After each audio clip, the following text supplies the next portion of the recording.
In this video, we'll be graphing piecewise functions.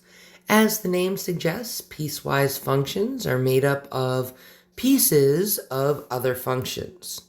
I always think about them as Frankenstein graphs because we're putting pieces together that don't look like they belong, and we usually end up with something kind of ugly.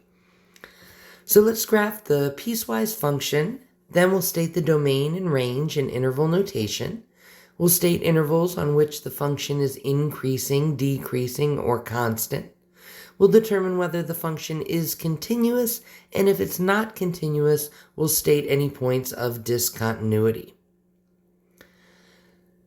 We'll start by graphing the first function in our piecewise function, x squared. This is one of our parent functions, so we know that it passes through the points -2, 4, -1, 1, 0, 0, 1, 1, and 2, 4. Remember, if you don't have these points memorized, no big deal. Just make an XY chart to come up with these points.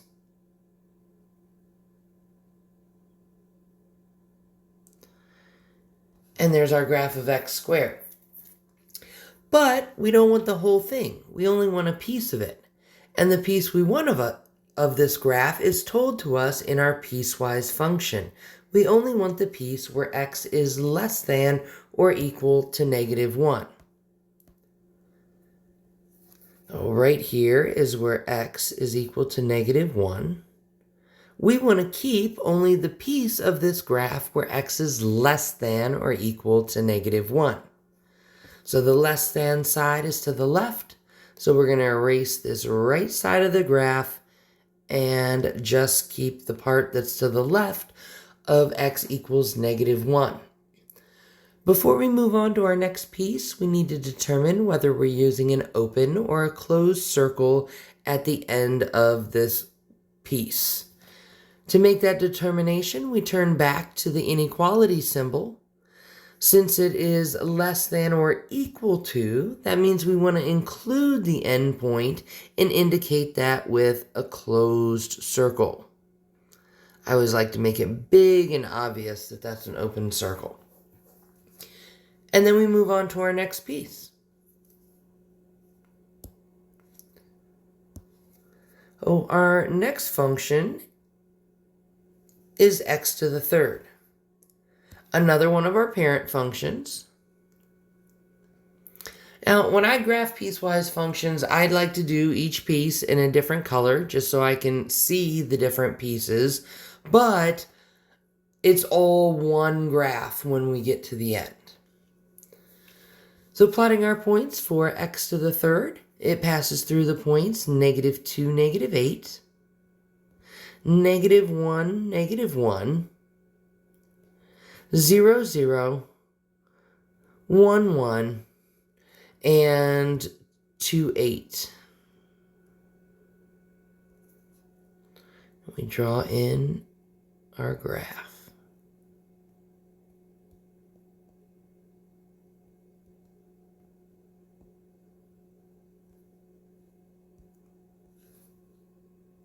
But we don't want the whole thing, just a piece of it.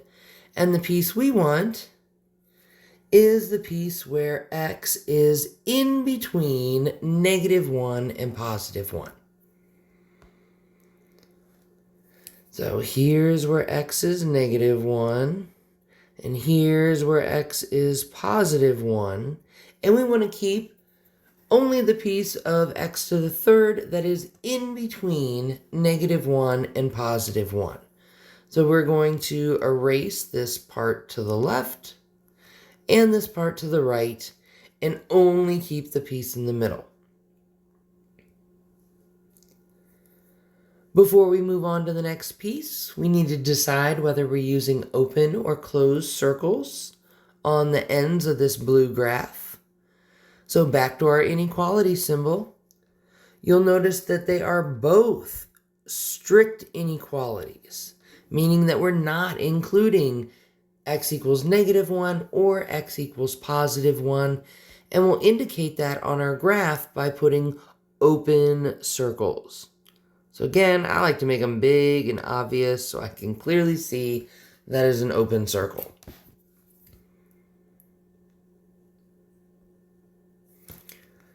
On to our third piece, which is 3x. Now, in these piecewise functions, it should always be like a parent function, maybe with a basic transformation to it, or it's going to be a line.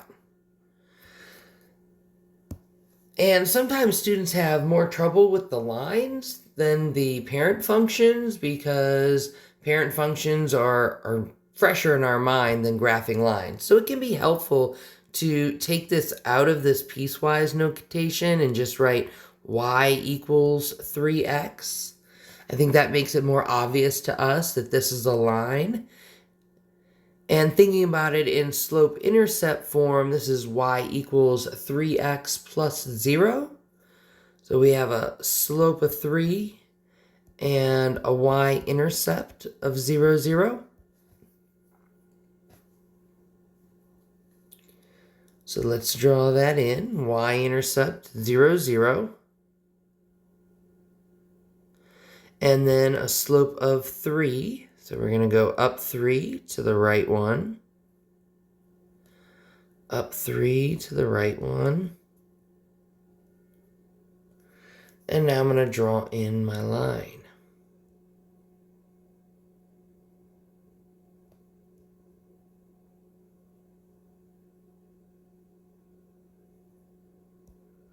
But we don't want the whole thing, just a piece. And the piece we want this time is the piece where x is greater than or equal to 1. So here's where x is equal to positive 1. We only want the piece of that line where x is greater than positive 1. Greater than is to the right, so we'll keep the piece to the right and erase the piece to the left. Also note that these are piecewise functions. So our answer should be a function and therefore pass the vertical line test. If I were to keep the portion of this green line to the left, my graph would fail the vertical line test. Like, see, I can draw a vertical line right here, and it's going to hit more than once. So that's something else you can use to check yourself to make sure that you have the right piece. So let's erase this part and try to erase this part right at the origin. Draw this back in. And then lastly, we need to decide whether we're using an open or a closed circle at the end of that green piece. And our inequality is or equal to. So that means we're including positive 1, and we're going to indicate that with a closed circle. So there it is. There's the graph of our piecewise function. And now we want to answer those questions listed in the directions. We want to identify the domain, the range, state intervals where our graph is increasing, decreasing, constant, and lastly, our last question is it continuous?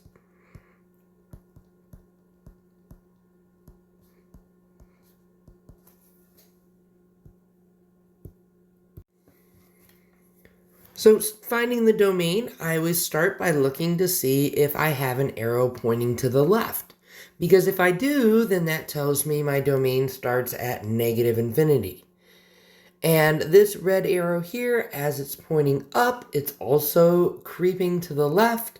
So that is an arrow pointing to the left. Our domain starts at negative infinity. And I like to take a straight edge when I'm doing domain and kind of just like go along my graph and see if I have any breaks. Typically with a piecewise function, a break in domain is going to happen when you switch from one piece to the next. So that's really where we want to focus our attention. So we switch from the red piece to the blue piece right here at x equals -1. And we're considering all the pieces when we're answering these questions. So we want to look here at x equals -1 and see if we have a closed circle somewhere on any of the pieces, because that tells us that our domain will not stop because we're including the x value at that closed circle. So you'll notice that although our blue piece has an open circle at -1, our red piece has a closed circle, so our domain is not going to stop at -1.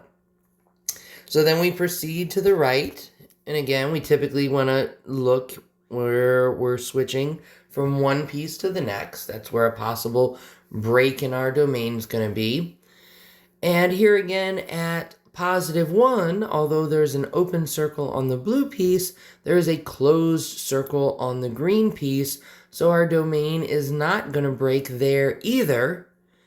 And as we proceed to the right, we see that we have this arrow pointing to the right, meaning our domain is going all the way to +infinity. We have a domain of -infinity to +infinity. My approach to range is similar. I'm going to start by looking for, this time, an arrow pointing down, which would tell me that my range starts at -infinity. There is not an arrow pointing down. Both of our arrows are pointing up, so our domain does not start at -infinity, but abruptly at some number. So we want to come in from the bottom and see, where do we start having graph? And our graph first begins right here at y equals -1. So that's going to be the beginning of our range. We need to decide whether we're using a parenthesis or a bracket at -1. And whether we have an open or a closed circle makes that determination for us. We have only an open circle at y equals -1, so we'll be using a parenthesis. And now we're going to proceed upwards.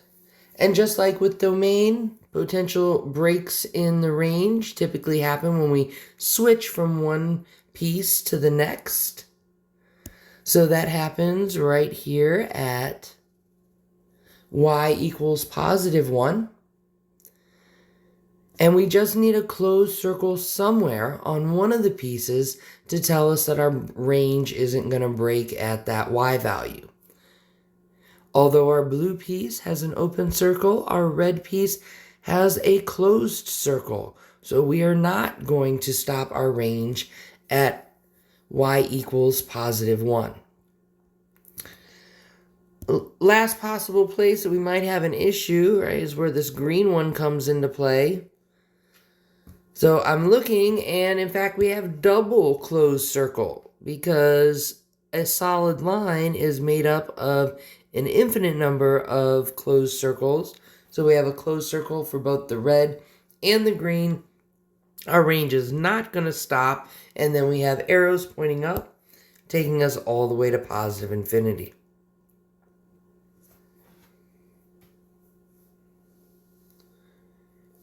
When stating intervals that are increasing, decreasing, or constant, you want to be sure to always reference x values when stating these. In fact, all the questions for Piecewise, you're referring to x values other than the range. Our function is increasing if it's going up from left to right. Be sure not to let the arrows fool you. You got to make sure that our graph is going up left to right. And we see that our graph is going up from left to right on this blue piece and the green piece. So we want to state the x values for each of these intervals. And we also always want to use parentheses. So for our first piece that's increasing right here, Right? It's starting with an x value of -1 and stopping at an x value of +1. And since we have a second piece, we need to put a union symbol in between our intervals. So union, and then the green piece is going up starting at +1, and then keeps going up forever to positive infinity. So this second interval is going to be +1 to infinity. And we know infinity always gets a parenthesis. Looking for intervals that are decreasing, that's going to happen when our graph goes down from left to right. And this red piece is going down from left to right. That arrow that's pointing up is creeping to the left. So we're decreasing starting at -infinity. And then our piece stops here at x equals -1. We're decreasing on the interval -infinity to -1. For us to have a piece that is constant, that means we would have to have a horizontal line. That's when a graph is constant, when it's totally flat.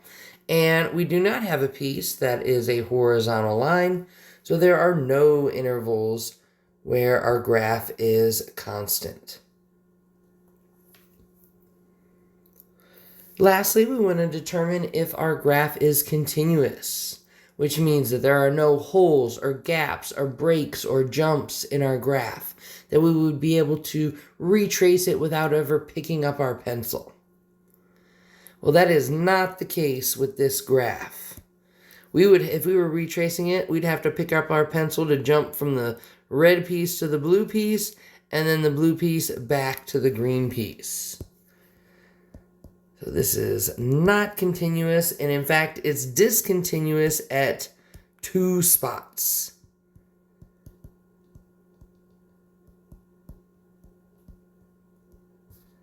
And when we are stating points of discontinuity, you again want to refer to x values. So we're discontinuous at x equals -1 and x equals +1. And that's how we graph a piecewise function.